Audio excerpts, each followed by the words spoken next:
Good morning dear student. आज की इस वीडियो में हम सोल्व करेंगे प्री बोर्ड एग्जामिनेशन 2002 2022। ये जो एग्ज़ाम है ये हमारा मार्च 2022 में हुआ था और ये प्री बोर्ड एग्ज़ाम है और इसका ये सेट सी है। और एक बात और ध्यान देना कि झज्जर डिस्ट्रिक्ट में जो Haryana board of school education ने जो प्री बोर्ड पेपर बनाया था उसके 3 सेट थे। बी सेट हम पहले करा चुके हैं। सी और ए सेट एक जैसे हैं, बिल्कुल एक जैसे हैं। तो ये सी है और पार्ट 2 है, इसमें 40 क्वेश्चन हैं। तो हम देखेंगे किस प्रकार से। पहला क्वेश्चन है कीमत सिद्धांत का अध्ययन किसके अंतर्गत किया जाता है।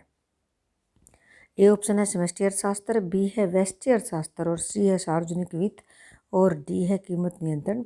तो डियर स्टूडेंट यहाँ पर सही जो ऑप्शन है वो है बी, क्योंकि व्यष्टि अर्थशास्त्र का दूसरा नाम कीमत सिद्धांत भी है। तो यहाँ पर बी ऑप्शन हमारा बिल्कुल ठीक है। नेक्स्ट क्वेश्चन है सीमांत उपयोगिता हो सकती है धनात्मक, ऋणात्मक, शून्य या सभी। देखो बच्चों यहाँ पर सही ऑप्शन हमारा डी है, क्योंकि जो ये सीमांत उपयोगिता है ये तीनों हो सकती है।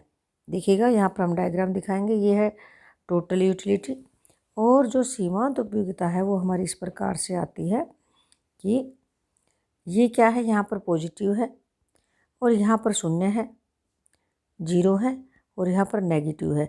ये तीनों ही हो सकती है। जो सीमांत उपयोगिता है वो उसका शेप इस प्रकार से बनता है। तो ये क्लियर हो गया कि सीमांत उपयोगिता धनात्मक, शून्य और ऋणात्मक तीनों हो सकती है। क्लियर हुआ, डी ऑप्शन हमारा बिल्कुल सही ही है।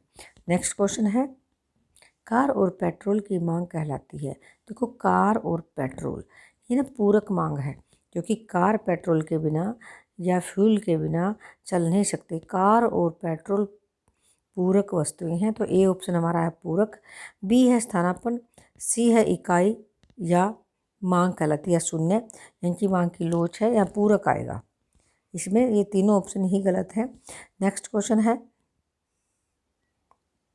जब मांग वक्र ओ एक्स एक्स के समानांतर होती है तब मांग की लोच होती है। देखो बच्चों इसका चित्र इस प्रकार से बनेगा, ये एक्स है, ये ओ है और इसके समान जब मांग वक्र होती है तो मांग की लोच होती है अनंत।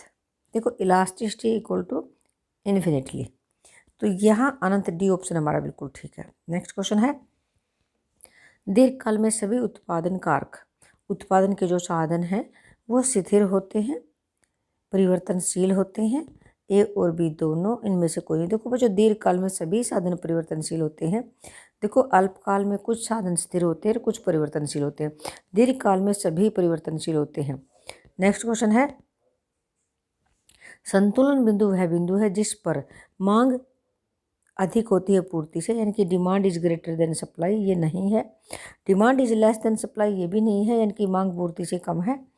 और मांग और पूर्ति दोनों बराबर होते हैं, सी ऑप्शन हमारा बिल्कुल ठीक है, क्योंकि डिमांड इक्वल टू सप्लाई।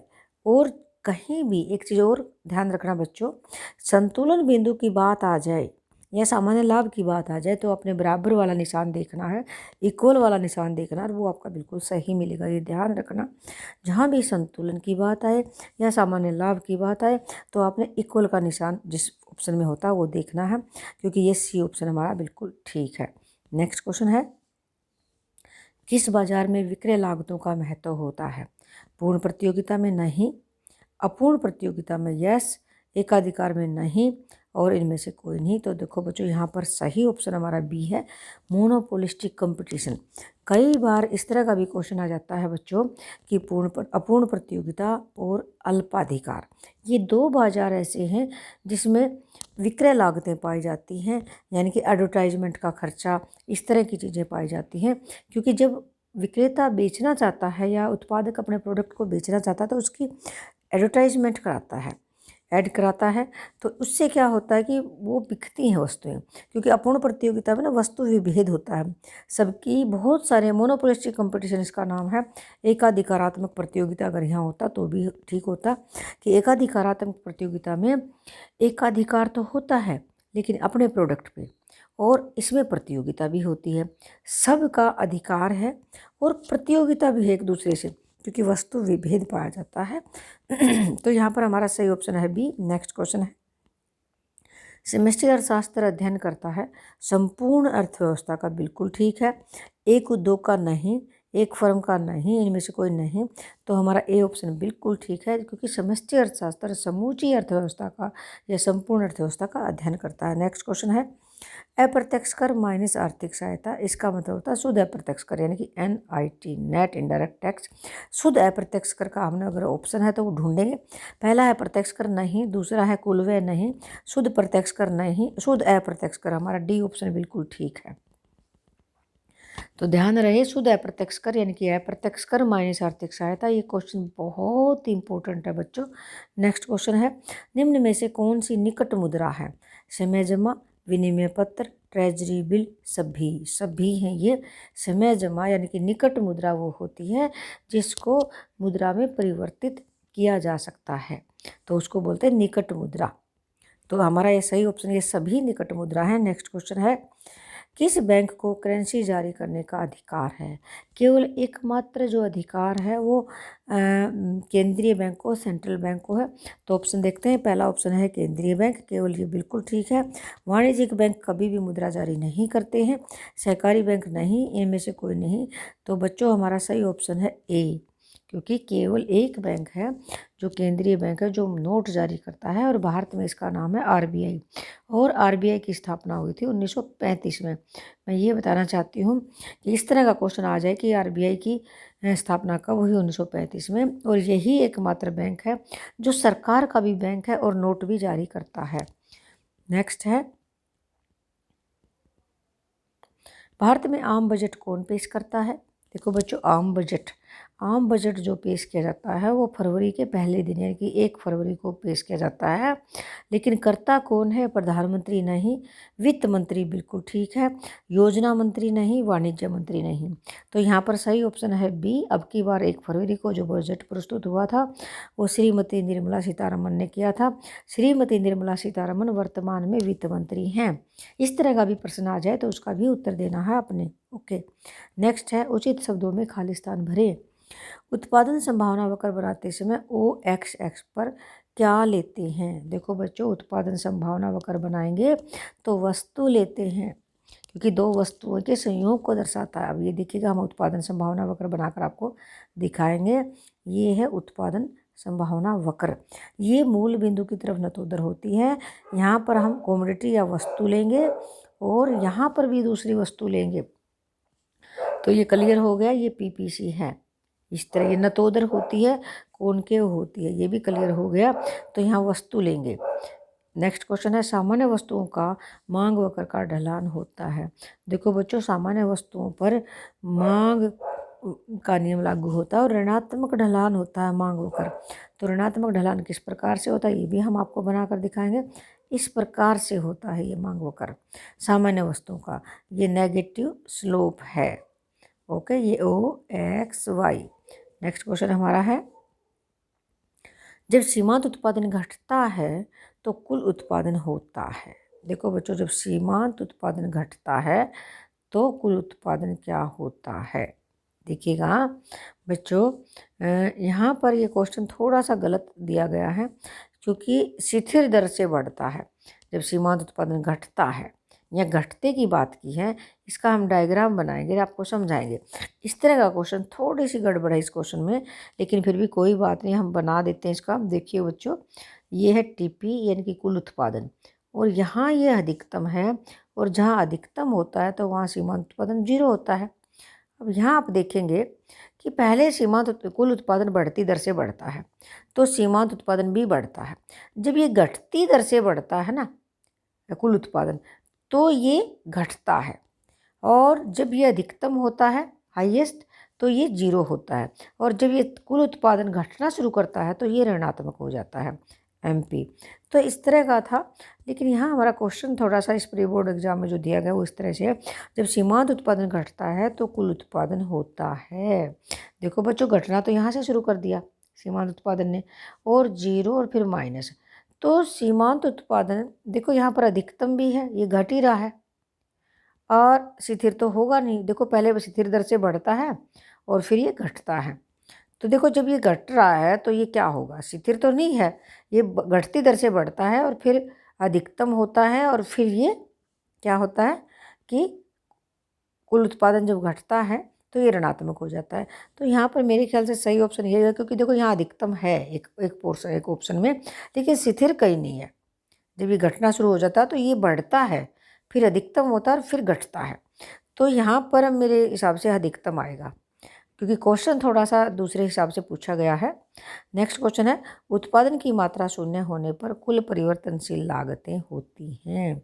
देखो बच्चों, कुल परिवर्तनशील लागतें होती है तो वो शून्य ही होंगी, क्योंकि देखिएगा अब ये क्वेश्चन भी इस तरह का है। उत्पादन की मात्रा, अब देखिएगा ये परिवर्तनशील लागतें हैं, शून्य से शुरू होती हैं। वेरिएबल कॉस्ट है TVC, टोटल वेरिएबल कॉस्ट। कुल परिवर्तनशील लागतें, जबकि स्थिर लागत होती है ना, वो स्थिर होती है FC। तो कुल परिवर्तनशील लागतें, जब उत्पादन शून्य है तो ये भी शून्य होगा। यहाँ पर शून्य पर हमने निशान लगाया। नेक्स्ट क्वेश्चन हमारा है, उत्पादन बंद करने वाले बिंदु वह बिंदु हैं जिस पर कीमत औसत परिवर्तनशील लागत के बराबर होती है। देखो बच्चों, उत्पादन बंद करने वाला बिंदु जो होता है P = एवरेज वेरिएबल कॉस्ट, बिल्कुल सही आंसर है। तो यहाँ पर बराबर है कीमत औसत परिवर्तनशील लागत, औसत परिवर्तनशील लागत का मतलब होता है एवरेज वेरिएबल कॉस्ट, ये बराबर होती है। नेक्स्ट क्वेश्चन है, समर्थन कीमत खाली स्थान द्वारा संतुलन कीमत के ऊपर निर्धारित की जाती है। किसके द्वारा? किसके द्वारा की जाती है? सरकार द्वारा की जाती है। किसानों के हित में समर्थन कीमत दी जाती है कि संतुलन कीमत जब कम आती है तो सरकार किसानों की भलाई के लिए समर्थन कीमत उससे ऊपर निर्धारित कर देती है, ताकि किसानों को उनकी लागत मिल सके और उनको सामान्य लाभ प्राप्त हो सके। बहुत ज़रूरी है, ये बहुत इंपॉर्टेंट क्वेश्चन है। यहाँ पर आएगा सरकार। नेक्स्ट क्वेश्चन है, पूंजी पर ब्याज खाली स्थान चर है। पूंजी पर ब्याज, देखो इसमें समय अवधि आती है, इसलिए ये प्रवाह है।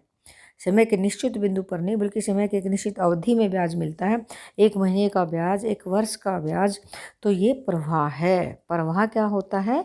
जो समय के एक निश्चित अवधि में, time period, note point of time. Stock जो होता है समय के एक निश्चित बिंदु पर, जबकि पूंजी पर ब्याज ये अवधि आती है, इसलिए प्रवाह है। नेक्स्ट है, खाली स्थान राष्ट्रीय आय को मापने की विधि है, आय विधि है। आयात निर्यात विधि कोई नहीं है, तो ये आय विधि हमारा सही ऑप्शन है। क्योंकि बच्चों, राष्ट्रीय आय को मापने की आय विधि, व्यय विधि और उत्पाद विधि, जिसका दूसरा नाम है मूल्यवृद्धि विधि, ये 3 विधियां हैं, आयात निर्यात विधि नहीं है। नेक्स्ट क्वेश्चन है, यदि APC 80% है तो APS होगा 20% होगा। बच्चों देखो, APC जमा APS = 1। अब APC हमारा 80 है, 80 है तो 80 जमा 20 = 100, 1 यानी कि टोटल। तो ये क्लियर हो गया, 20% है। अब साख मुद्रा वह मुद्रा है जिसका मौद्रिक मूल्य वस्तु मूल्य से अधिक होता है।